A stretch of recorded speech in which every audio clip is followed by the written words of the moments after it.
자, 그럼 지금부터 주요 대학의 입시 변화들도 한번 굵직한 내용들 살펴보도록 하겠습니다. 자, 정시 모집 인원은 약 69,331명 정도고요. 이 전체 정시 인원의 전체의 66.8%, 자, 꽤 많은 비중이 있습니다. 다 어디에 모여 있습니까? 바로 수도권에 모여 있고요. 그리고 그 전체 정시 인원의 약 33.2%가 비수도권에 모여 있습니다. 서울 상위권 대학의 15개 대학의 이 모집 정시 인원은요, 19,867명 정도로 뭐 전년도와 비교했을 때 큰 차이는 아닙니다. 전체적으로 89명 정도 이제 늘어났습니다.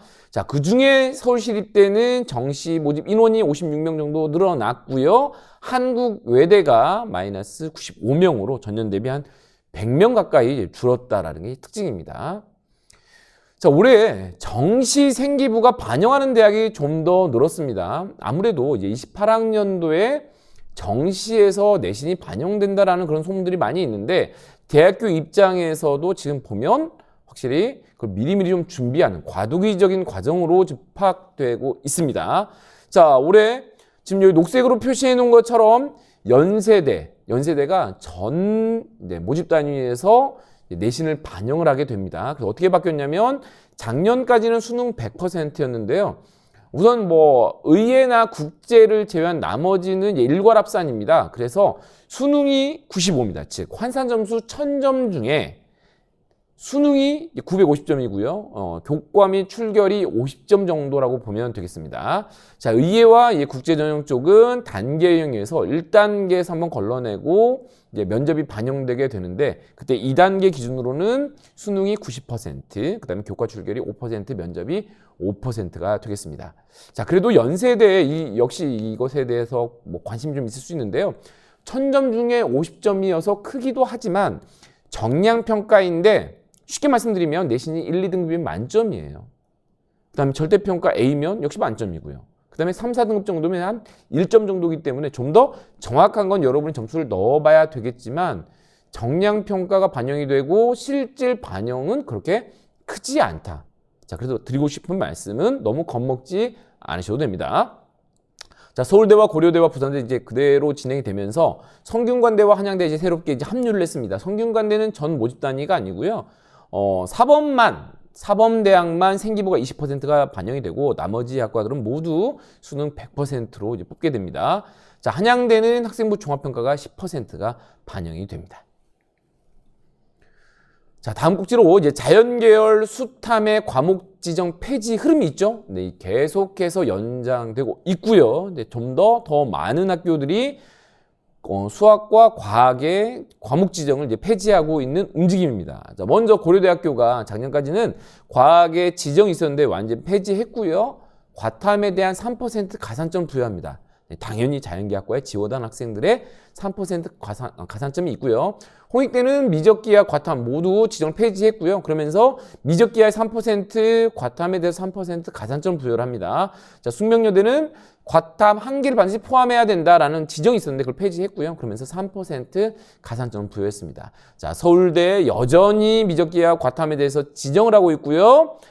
원원이면 가산점은 없지만 원투면 3점, 투투면 가산점이 5점입니다. 자, 그래서 서울대를 지원하고자 했던 학생들은 타협 없이 과탐 그대로 지정하는 것을 끝까지 버티고 있었고요. 더 공격적인 친구들은 2과목 2개 또는 1과목까지 선택한 학생들도 현장에서 많이 보이고 있습니다. 자, 그 다음에 가산점이 부여가 되는 대학들이 있습니다. 네, 이화여대가 6%가 반영이 되고요. 성균관대가 5%, 중앙대가 5%로 비교적 높은 편입니다. 그리고 경희대가 그냥 점수로 4점을 얹어줍니다. 각 과목당 4점을 얹어주기 때문에 매우 영향력이 큽니다. 자, 연세대가 3%, 서울시립대가 3%입니다. 원래 서울시립대가 7%였는데 3%로 일부 좀 조정을 했습니다. 자, 그런가 하면 서강대와 건국대와 한국외대는 가산점 자체가 없어요. 자, 그럼 이런 정보에 의하면 만약에 사탐런으로 한 과목이나 2과목을 넘어간 자연계 학생이 나중에 자연계학과에 지원하기 위해서는 가산점을 못 받는 대학의 경우는 약간 감점이 적용된다라고 좀 봐야 됩니다. 이제 그런 부분이 있기 때문에 여러분의 어떤 점수나 그다음에 선택한 과목들을 가지고 가산점 여부도 잘 파악을 했으면 좋겠고요. 자, 좀 전에도 마지막에 언급해드렸던 서강대나 건국대, 한국외대의 경우는 가산점 자체가 없기 때문에 둘 다 공평합니다. 자, 그래서 우리의 점수 유불리를 따져보시고 지원할 때 신중하게 판단하셨으면 좋겠습니다. 자, 상위대학의 군별 모집 인원을 한번 쭉 정리해봤습니다. 자, 보시면은 지금 라인별로 제가 좀 정리하기도 했는데 확실히 군 이동이 있고요. 또 전체적으로 다군으로도 꽤 많이 합류를 하고 있음이 보입니다. 자, 그뿐만 아니라 가군, 나군에 또 조정이 좀 있습니다. 자, 먼저 스카이를 확인해 보시면요. 고려대가 다군에서 마이너스 36명이죠. 네, 잘 알고 있다시피 작년에 학부대학 모집에서 다군에서 고대가 아주 뜨끈뜨끈했었습니다. 네, 올해는 다시 그냥 돌려가지고요. 네, 그냥 가군에서만 선발을 합니다. 그래서 다군에서는 더 이상 고려대가 선발을 하지 않습니다. 전체적으로 이 라인에서는 한 20명 정도 증가했습니다. 자, 다음 라인으로 서강대, 성균관대, 한양대, 이화여대 라인을 봤을 때는 자, 이 노란색 부분들 보입니다. 성균관대도 확실히 변화가 많습니다. 가군에 있던 꽤 많은 모집 단위가 나군과 다군으로 좀 조정이 되었어요. 자, 그리고 한양대의 경우는 가군에 있던 많은 모집 단위들이 좀 나군으로 이동했습니다. 분명히 이건 역학적인 관계들이 많이 있어요. 왜 그러냐면 연대와 고대가 가군에 있잖아요. 그러면 연대와 고대를 지원한 학생들이 보통 다음으로 차선책으로 지원을 하게 되는 나군이 보통 성대와 한양대와 서강대의 경우가 있잖아요. 그렇기 때문에 물론 피곤하긴 합니다. 추가 합격을 하면 회전율이 높긴 하는데 대학교 입장에서는 여러 가지의 득실을 따져서 좀 이동을 한 걸로 보입니다. 그래서 성균관대와 한양대가 나군으로 좀 더 이동을 했음이 눈에 띕니다. 자, 이화여대는 나군에서 줄어든 만큼 다군에서 좀 늘어나는 게 눈에 띄어서 이쪽 라인에서는 전체적으로 마이너스 18명입니다. 자, 다음 라인으로 한번 볼까요? 네, 중대, 경희대, 외대, 시립대입니다. 자, 전체적으로 이 앞에서 봤던 페이지만큼의 큰 변화는 아닌데요. 서울시립대가 가군에서 좀 늘어나면서 나군을 좀 줄였습니다. 전체적으로 이쪽 라인에서는 87명 늘어났습니다. 자, 다음으로 건동, 홍숙도 자 눈에 띕니다. 우선 건국대가요. 가군에서의 모집 단위를 마이너스 118명 정도 그걸 확 드러내서 어디로 보냈어요? 네, 다군으로 지금 집어넣었습니다. 그 다음에 동국대도 가군, 나군을 줄이고 다군 모집을 많이 늘렸습니다. 자, 이렇게 다군의 모집 인원이 늘어나는 것은 물론 이것에 해당하는 학생들이라면 더 호재겠지만 전체적으로 봤을 때도 다군이 워낙에 빈약해요. 뽑는 인원이 많지 않아요. 그러다 보니까 수험생들은 거의 가군, 나군에 집중을 하게 되고 다군에서 기회를 많이 못 잡게 되는데 아무래도 지금 이 주요 대학들의 라인을 봤을 때 다군이 좀 늘어난 것들은 수험생 입장에서 정시 지원할 때 가나 다군의 전략을 짤 때 확실히 분산을 할 수 있는 그런 전략이 될 수 있을 것 같습니다. 자, 그래서 이쪽 라인에서도 12명 늘었고요. 전체적으로 주요 15개를 보면 한 101명 정도 늘어난 걸로 보이고요. 그 다음에 가나 다군을 보면 가군에서 480명 정도 줄었고요. 그 다음에 나군이 320명, 다군이 265명 정도 늘어가지고 제가 지금 이렇게 막대 그래프로 좀 정리를 했죠. 근데 25학년도에 비해서 26학년도는 가군이 줄어들고 나다군이 좀 더 늘어났습니다.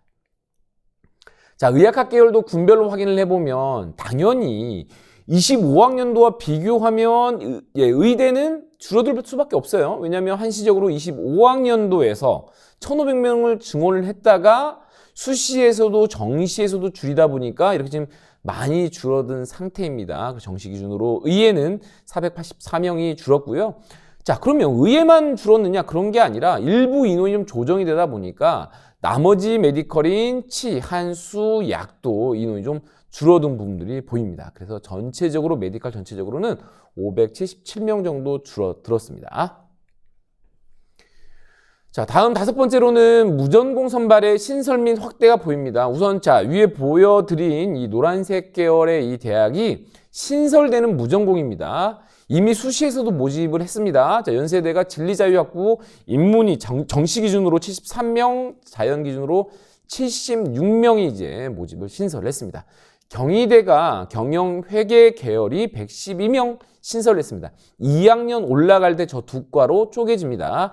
자, 건국대 좀 민망합니다. 2명밖에 되지는 않습니다. 네, 신설을 했고요. 동국대 크게 신설을 했습니다. 경영대학이 99명으로 신설을 했습니다.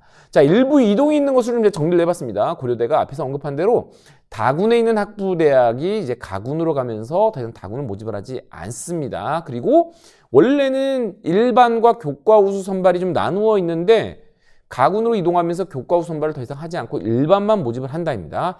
자, 서강대가 사이언스 기반 자유전공이 나군에 있었는데 다군으로 옮겼어요. 자, 그래서 정리해보면 서강대는 3개의 자유전공이 있습니다. 네, 이 3개의 모두 자유전공이 다군에 모여있다라고 보시면 되겠고요. 동국대가 이제 경영대학이 신설되었다라는 거 앞에서 언급해드린 게 지금 정리되어 있습니다.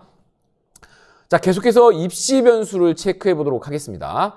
자, 입시 변수 하면 많은 관심들이 있습니다. 네, 우선 의대 정원이 다시 24학년도 기준으로 그만큼 24학년도로 지금 돌아왔는데요.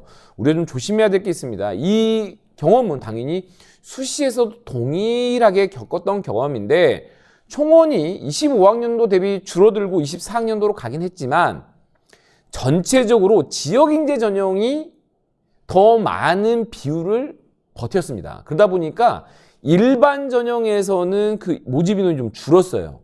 이 수시하고 정시 모두 그렇고요. 이제 지역 인재 같은 경우는 또 수시에 많이 몰려 있다 보니까 전체적으로 봤을 때 정시의 일반 전형 인원이 확 줄었음을 확인해 볼 수 있습니다.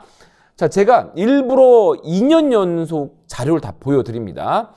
올해 모집 인원을 25학년도 대비, 24학년도 대비, 당연히 25학년도 대비 줄 수밖에 없습니다. 그러면 24학년도랑 똑같아야 되는 거 아닌가라고 하는데 오른쪽에 있는 지역 인재가 이렇게 노란색으로 늘어나다 보니 이걸 그대로 일반 전형에서는 24학년도 대비 인원이 줄었다. 자, 그래서 25학년도보다 줄어든 건 너무나 당연한데 총원이 같은 24학년도와 동일한 게 아니라 일반은 줄었고 지역 인재는 늘었습니다. 이제 지역 인재 같은 경우는 각각의 광역 단위별로 인원이 쪼개지다 보니까 막상 크게 체감하기는 좀 어려울 수는 있지만 그래도 전체적으로 봤을 때는 지역 인재 인원이 더 늘어났음을 데이터로 확인해 볼 수가 있었습니다. 자, 또 이제 두 번째가 바로 사탐론 이런 이야기를 많이 하고 있습니다. 선택 과목의 추이를 제가 이렇게 좀 그래픽적으로 한번 정리를 한번 해봤습니다. 자, 우선 먼저 국어를 보시면요. 24, 25, 26. 자, 순차적으로 이 수능의 좀 지원 현황입니다. 지원자로 좀 정리해 봤습니다. 화작이 점점 늘고 언매가 줄어들어서 지금 이 지원자 기준으로 약 31% 정도가 언매일 걸로 지금 언매인 걸로 지금 파악이 됐고요. 자, 그다음에 수학도 확통이 점점 이제 다시 늘어나는 게 작년에는 막상 못 느꼈던 이유가 뭐냐면 24학년도 때 미적과 확통의 점수차가 너무 컸기 때문에 그 잔상이 있어가지고 25학년도에서는 확통이 넘어가는 경우가 별로 없었거든요. 자, 근데 25학년도에서의 사탐론의 이 효과를 보고 확통 학생도 많이 좀 늘어났습니다. 그래서 이번 수능의 지원자 기준으로는 확통이 57.1%였습니다. 자, 사탐론. 자, 이 그래프를 보면 완전 보입니다. 24학년도에 비해서 25학년도. 자, 사탐론 확실히 눈에 띄게 변화된 거 보이는데요. 자, 그것에 비하면 26학년도는 엄청납니다. 순수한 과학 2과목을 지원한 학생만 비교해 보면요. 24학년도가 47.8%였거든요. 그런데 작년에 3월 학평, 6평, 9평 하면서 확 넘어가서 그래도 과탐 2과목을 선택한 학생이 37.9% 정도였는데 이번에는 지원자를 봤을 때 과탐 2과목을 선택한 학생이 22.7% 정도밖에 되질 않습니다. 그만큼 사탐 2과목이 61%, 사탐 하나, 과탐 하나를 선택한 학생도 꽤 많습니다. 그 친구들이 16.3% 정도 돼서 이 사탐을 하나 이상을 선택한 학생이 80% 가까이 됨을 우리가 이렇게 한눈에 확인해 볼 수 있습니다. 자, 이걸 좀 더 쪼개봤어요. 제가 24와 25와 26을 한번 비교를 했는데요. 당연히 여기서 이제 참고를 하셔야 될 게 이 비율은 사탐과 과탐이 합쳐서 200%입니다. 네, 두 과목이다 보니까 200%로 했을 때 자, 24, 25, 26으로 오면서 사문이 확실히 늘었어요.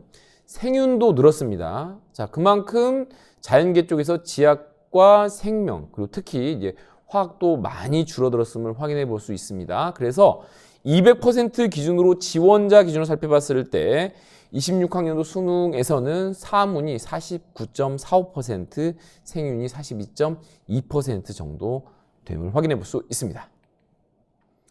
자, 이렇게 사탐론 이야기가 많긴 합니다만 이게 좀 조심해야 되는 게 우선은 기본적으로 학생 개개인을 봤을 때 자연계 학생들 중에 사탐으로 넘어간 학생들이 모두 이득을 보느냐? 그렇지는 않습니다. 분명 확실한 건 유의미한 점수 상승이 있어야 됩니다. 즉 등급의 상승 효과를 받거나 어떤 원점수 및 이 100번 표준 점수가 혹시 올라갔음을 느끼는 학생들이 마지막에 원서 썼을 때 전략이 좀 바뀔 수 있습니다. 이건 너무나 당연한 얘기예요. 자, 거기에 또 하나 바로 뭐가 있습니까?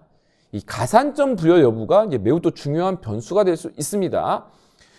벌써 전국에 22% 정도만 남겨놓고 많은 학생들이 지금 사탐 두 과목이거나 사탐 한 과목을 끼고 있는 상태로 넘어갔어요.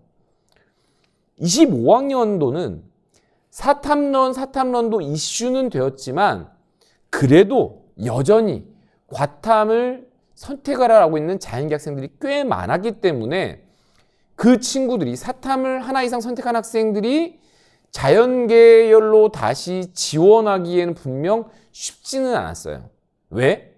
그만큼 충분히 과탐을 두 과목을 선택하고 과탐 두 과목에 대한 가산점을 모두 받는 학생들이 충분히 많이 있기 때문에 그 각각의 상위 등급을 받는 학생들도 역시 여전히 꽤 많은 수가 버티고 있었으니까 사탐 선택자들이 흔쾌히 넘어오지 못했어요. 그래서 작년의 현상이 뭐였냐면 제가 현장에서 상담해 봤을 때도 한 10에 9 정도는 사탐을 한 과목이라도 선택한 학생이라고 하면 대부분 인문계학과에 지원했었습니다. 실제로요. 자, 근데 이번에는 어때요? 사탐을 한 과목 이상 선택한 학생이 거의 80% 가까이 육박하잖아요. 그러면 심리적으로는 작년처럼 교차 지원을 해야 되느냐라고 생각할 수 있겠지만 자, 이번에는 과탐 두 과목을 선택한 학생이 22%밖에 되지 않는다고 제가 지금 말씀을 드렸잖아요. 그렇다면 절대적인 1등급, 2등급, 3등급 받은 인원들도 꽤 좀 적을 수 있습니다. 자, 그러면 과탐 두 과목을 선택한 학생 입장에서는 예년의 패턴보다는 조금 더 여유 있게 생각해도 괜찮을 것 같아요. 무슨 말이냐? 가산점을 모두 받는 그러한 순수한 자연계적인 성향을 갖고 있는 학생들이 생각보다 많이 말라있는 상태이기 때문에 자, 그러한 호재들도 생각해 볼 수 있습니다. 자, 그러면 사탐을 한 과목 이상 선택한 학생이라고 했을 땐 자, 그냥 무조건 인문계로만 지원해야 되느냐? 보통 작년까지는 좀 그랬는데요. 그러지 않을 수도 있습니다. 왜냐하면 그 가산점을 뛰어넘는 정도의 높은 표점 백분위 등급을 받는다라고 하면 가산점을 뛰어넘을 수도 있습니다. 그래서 지금 이 가치점 단계다 보니까 이걸 가지고 어떻게 좀 명확하게 좀 이야기하기는 어렵습니다. 네, 그래서 지금 계속 분석을 하고 있고 이 분석된 게 대성마이맥 합격 예측 서비스에도 다 반영이 되어 있긴 합니다만 나중에 실제 점수가 나왔을 때 학생들이 실제 지원하는 어떤 경향성도 꼭 참고를 하셔야 됩니다. 왜냐? 정시 지원은요, 나 혼자 쓰는 게 아니라 옆에 있는 내 점수대의 친구들, 내 상위에 있는 친구들이 어떻게 지원하는가에 영향을 그대로 받기 때문에 나 혼자의 느낌으로 지원하는 게 아니라 어떤 그런 경향성까지 좀 같이 봐야 된다라고 해서 올해 분명히 핵심 키워드가 되는 사탐론이 어떤 느낌적으로 판단하지 마시고 좀 더 꼼꼼하게 합리적으로 판단해야 되는 시간이 필요하다라는 거 꼭 말씀드리고 싶습니다. 자, 과탐에 대한 가산점 이야기고요. 밑에 있는 사탐에 대한 가산점입니다. 확실히 과탐을 가산점 주는 이 대학 모집 단위보다는 사탐 좀 적어요. 연세대 인문 그리고 서울시립대가 인문 두 과목 순수한 사탐 선택자만 가산점을 받을 수 있습니다. 그리고 동국대도 일부 있고요. 숙명여대도 있습니다. 중앙대도 전체다가 아니라 상경계열은 안 되고요. 인문 4범 정도 되는 그 정도 일부 학과가 중앙대의 경우는 5% 정도 받습니다. 자, 성적 분포상 자연계를 분명히 유리할 수는 있습니다. 하지만 가산점의 유무를 꼭 체크해달라고 좀 말씀드리고 있습니다. 가산점 부여 방식에 따라서 교차 지원도 분명히 부담되기도 하고 아니면 충분히 뛰어넘고 저쪽이 워낙에 잘 받은 과탐 두 과목 학생이 적네라고 하는 게 좀 파악이 되면 그런 것도 그 정시 지원 시점에 되면 좀 더 유연하게 판단할 수 있을 것 같습니다. 끝까지 가산점 여부 확인해 보시기 바랍니다. 자, 다군의 선발대학이 좀 증가한 부분도 역시 우리가 지원할 때 꼭 체크해야 되는 변수가 될 수 있습니다. 왜냐하면 예전 같으면요, 다군 모집이 워낙 없다 보니까 다군에 대한 기대가 없고요. 워낙 누적된 상위 어떤 성적대가 아니면 다군에서 효과를 보기는 쉽진 않았었습니다. 자, 그런데 작년에 이어서 올해도 다군에 합류한 대학들이 많이 있습니다. 자, 지금 표시한 대로 이 노란색 부분들이 다군에서 지금 선발하고 있는 신설된 지금 이제 새롭게 뽑는 모집단이라고 보면 되고요. 확실히 꽤 많죠. 네, 몇 년 전에 비하면 정말 다군 모집 많아졌습니다.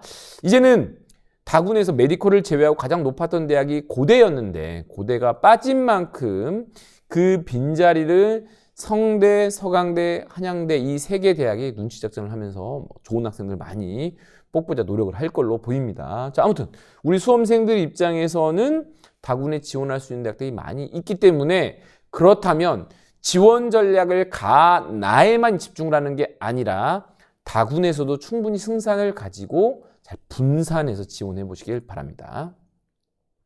자, 나머지 또 한국외대, 서울시립대, 건대, 동대, 홍익대들도 보면 시립대, 건대, 동대가 이렇게 다군 모집에 많이 좀 이제 인원을 좀 배정을 했습니다.